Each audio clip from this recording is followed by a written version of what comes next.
your daily updates. Newsman Dennis Daily offers his take on the events of the day in another daily video blog.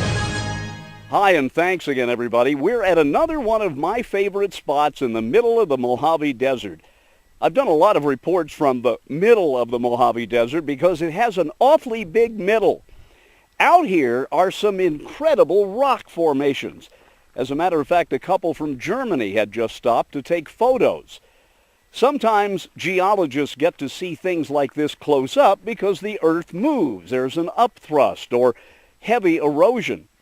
One of my favorite places to see the strata in the rocks came about when a highway was cut through a mountain in Maryland, Sidling Hill Mountain, an area I used to go through a lot. And in the days before the interstates, it was a multi-day trip to get from Washington, Indiana to Washington, D.C., and a lot of it was along old two-lane US 40. And if we were headed east toward D.C., one of the markers we crossed that let us know that it was literally downhill from there was the crossing of Sidling Hill Mountain.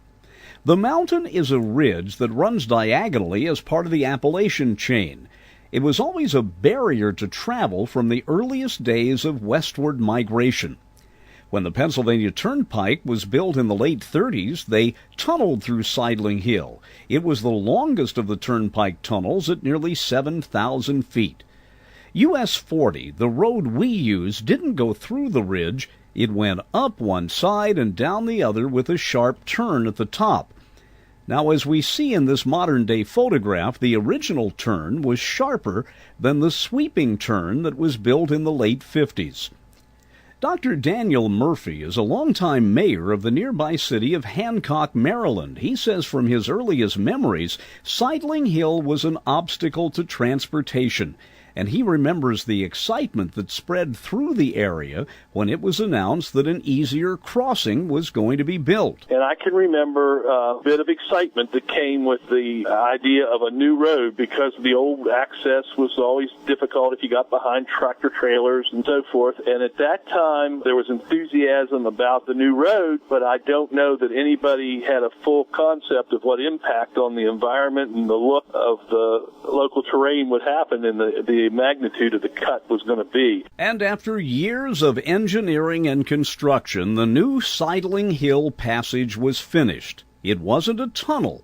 It was a 340-foot-deep cut through the top of the ridge of Sidling Hill. A lot of environmentalists were hopping mad, but geologists loved it because it exposed layers of rock that were a history lesson on how the Appalachians were formed. The state of Maryland built a wonderful visitor center there so people could get up close, but hard times in the economy forced its closure recently.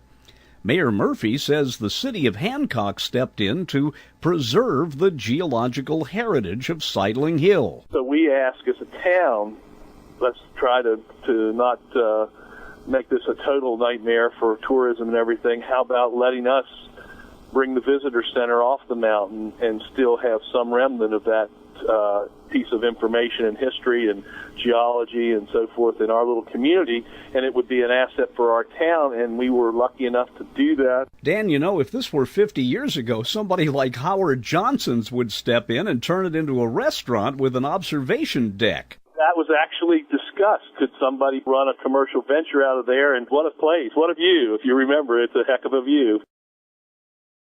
So if you're a geologist, you fully understand. The closer you can get to the rocks, the better. And when Mother Nature is nice enough to move them up where you can see them, that's even more fun. From the middle of the Mojave, I'm Dennis Daly with your Daily News Update.